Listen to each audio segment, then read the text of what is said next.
What's up, Team Running Lab? My name's Keith. Week 1 is in the books. It was anything but a normal week, but we got through it, and we're back for week 2 strength training. If this is your first time joining us, this is how it works. If you are a beginner, if this is your first half marathon or marathon training program, then we're going to start with level 1, which is going to be 3 sets of 10 reps of each of these exercises. If you are experienced, but this is only your second or third, we're going to do level 2, which is going to be 4 sets of 15 reps of each of these exercises. If you're experienced, if you're a beast, if you're already really strong, you're going to do 5 sets of 20 reps of each of these exercises. I'm going to demonstrate 1 set of all of the exercises, and you can follow along at home and then adjust accordingly to your own strength and your own experience. So we're going to get started right away. It's going to be a variation of last week's. We're in week 2, which means we're still in the building phase. So we're going to do legs, we're going to do upper body, we're going to do core in that order. We're going to start with sumo squats. So taking that traditional squat position, we're going to widen out a little bit. We're going to turn our toes out slightly. And we're going to squat down until our fingertips can touch the ground. If you can't touch the ground, it's not a big deal. Get as close as you can. And we're going to get through 10 reps of this. As always, with every squat we do, make sure you are engaging the glutes at the top of the movement and that you're keeping that back straight throughout.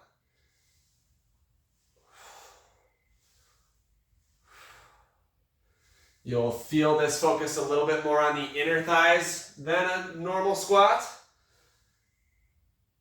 It'll really work the glutes to make sure that those knees are coming out over those toes. All right, from sumo squats, we're going to go into side-to-side lunge, so we're going to stay wide with our stance. And we're just going to let the right knee dip. And then instead of coming all the way back up, we're going to let our hips and our butt just slide across the shelf. So as straight as possible across the back here. Let's go ahead and do 10 times each side.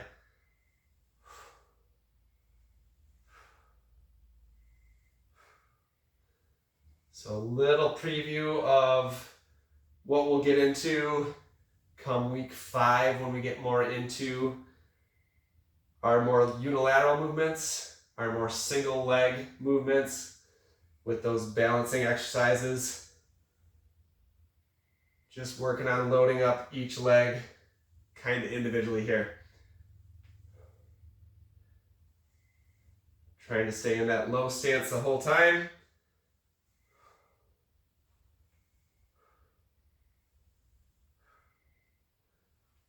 All right, good. From there, we're going to do a seated soleus raise. So this is going to be hitting the lower part of the calf, so the thinner strand of muscles that runs behind the big meaty part of the calf. So seated, we're not bearing much weight on them, but we're getting used to engaging those soleus. So with the knees bent, it'll encourage the soleus firing rather than the gastrocnemius or the big meaty part of the calf. So just in a seated position, we're going to raise those calves up, hold for a couple seconds, and lower back down. You'll find that this isn't as smooth of a movement as your normal calf raises because we're not really that used to firing the soleus only. If you're not feeling any resistance, if you're not feeling any challenge being in the seated position, there's 2 variations we can take. So you can come off the edge, get into more of kind of a tricep dip position, bring those toes in underneath the knees, and raise them from there. That'll add a little bit of weight to what you're bearing on the soleus. Or you can do it as a wall sit. So you can come up against a wall, Get those knees bent to 90 degrees and do your soleus raise from there. So 3 variations. If you're feeling the challenge while sitting in the chair, stay there because this is only week 2. All right, from there, we're going to go into our last leg movement, which is going to be a split stance deadlift. So start with one leg a little bit forward. You're going to put that other leg out behind you to balance. So we're not coming up onto the one-legged deadlift just yet, but just a split stance deadlift so we can load up enough weight on this one leg. From here, you're just going to bend down and then hinge back up at the hip. As soon as you feel tension back here, that's kind of your stopping point to come back up. You should feel it through the hip, through the hamstring, not so much in the lower back, but really in that glute.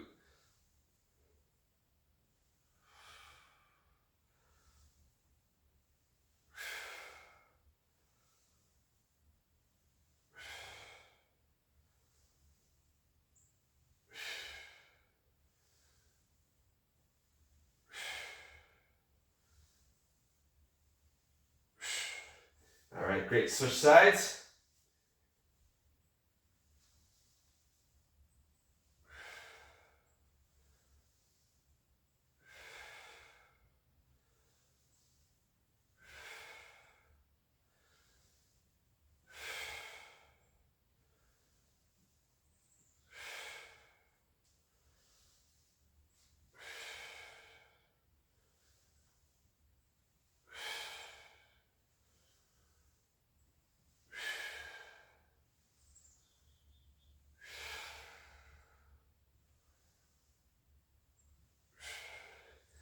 All right, great. Now, if that's really challenging, by all means, go ahead and start with your feet side by side, doing that deadlift here. You should still feel it through the hamstrings, and just make sure you're hinging the hips forward a little bit, engaging those glutes at the top of the movement. So it can definitely be a 2-legged stance as well. All right, awesome. Moving on to upper body, we're gonna go with a wide stance push-up. So this is just going to engage the chest more. It's going to get a little bit wider out into the pec minimus, into those shoulder muscles out toward the deltoid a little bit more. So just wider than shoulder width. If it's hard on your wrists, you can turn them out a little bit. That's fine. And make sure you're in that nice plank position so that you're stable through your core. And just clench the butt together a little bit so that we know we're stabilizing the hips as well.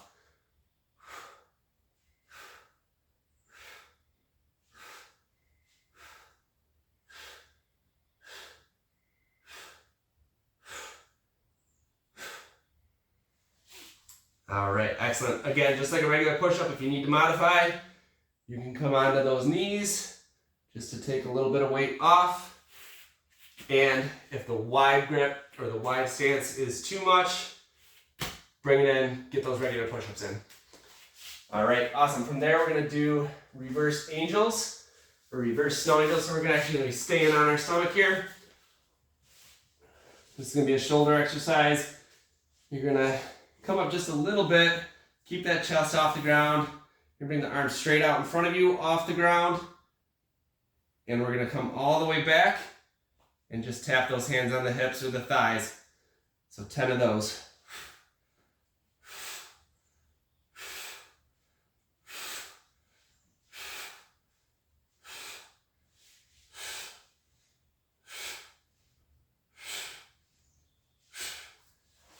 Excellent.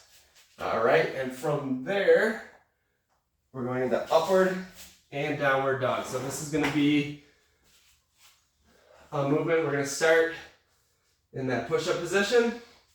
We're going to come back into downward dog, which is going to be hips hinged up in the air, kind of in this mountaintop position. We'll feel a stretch to the back part of the legs. And now we're not collapsing down into this. We're going to kind of come up and over, and then drop those hips down and forward. Bring it to that upward dog, so where we feel that stretch through the abdominals and a little bit of tension in our back.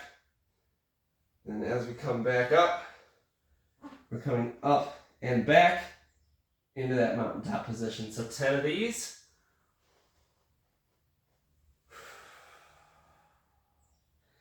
Inhale on the way into upward dog. Exhale on the way back to downward dog.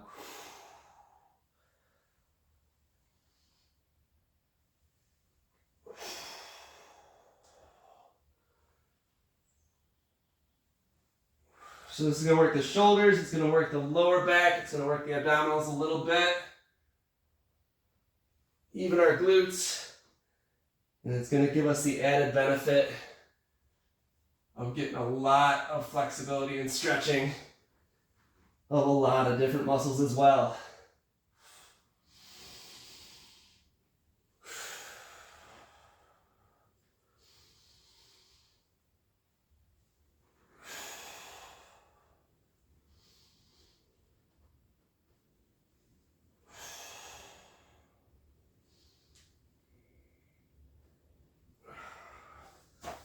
All right, great. We're going to bring it down to the floor for some core exercises.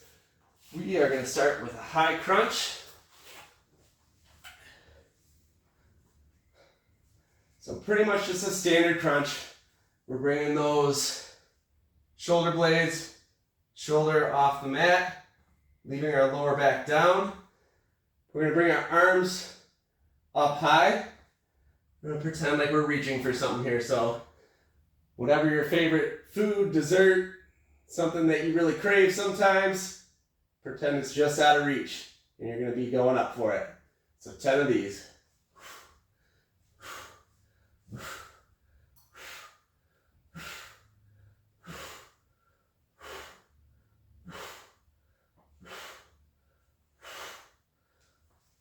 All right, into straight leg lifts. So you're going to stay on your back. We're going to work the lower abdominals here. Start with your heels just a couple inches off the ground. Raise up.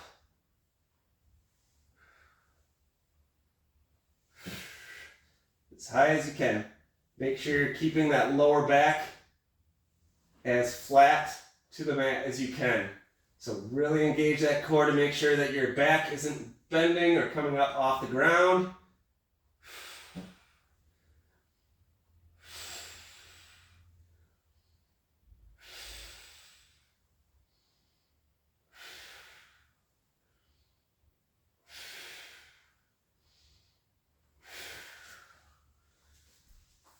All right, from there we're going to do, what are we doing next? Russian twists. All right, Russian twists, we're going to sit on our sits bones, those bones right underneath the glutes there. Now, for balance, feel free to leave your heels on the ground. We're going to be doing side to side twists. If it's easy enough for you, you can bring those heels off the ground and just balance on those sits bones. As long as you can keep that core engaged, that's fine.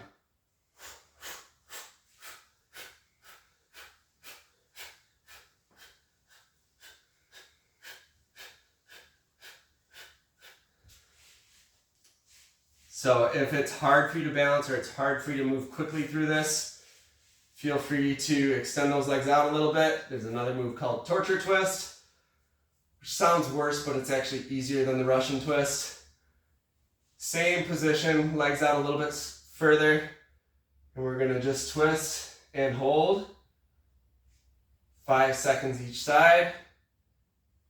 Twist and hold. So if the Russian twist, that back and forth motion really fast, is a bit tricky, feel free to slow it down. Cut your reps to 5 a side and just do that hold to the side. All right. From there, we're going into side planks. So we did the elbow plank last week. Side planks so we can hit our obliques as well. Level 1, you're doing 15 seconds. Level 2, you're doing 30 seconds. Level 3, you're doing 45 seconds, and that is each side. So up into our side plank. If it's easy enough for you, go ahead and stack the feet. Stack the knees, make sure that elbow's right underneath the shoulder, and we're gonna lift the hips off the ground. We're gonna pretend there's a string pulling that top hip up, and we're gonna hold it there for 15 to 45 seconds, depending on what level you're at.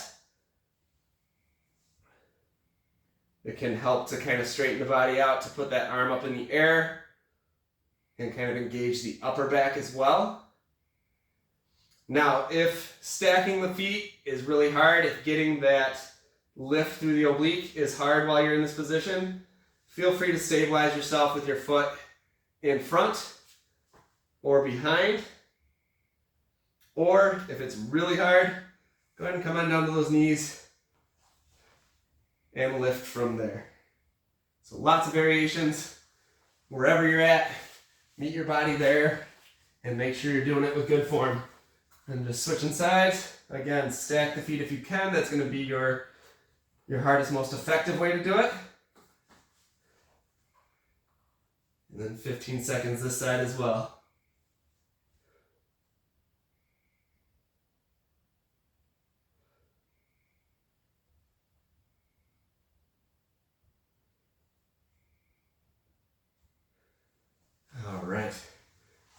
All right, run through that as many times as you need to feel like you would get a really good workout in.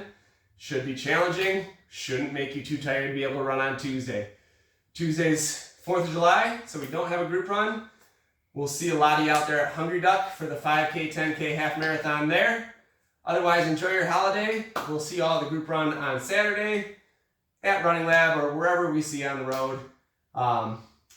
Keep working hard. We're just getting started. Things are going to progress fast, and we're going to get fit really fast too. So keep it up, guys. Good work, and we'll see you next time.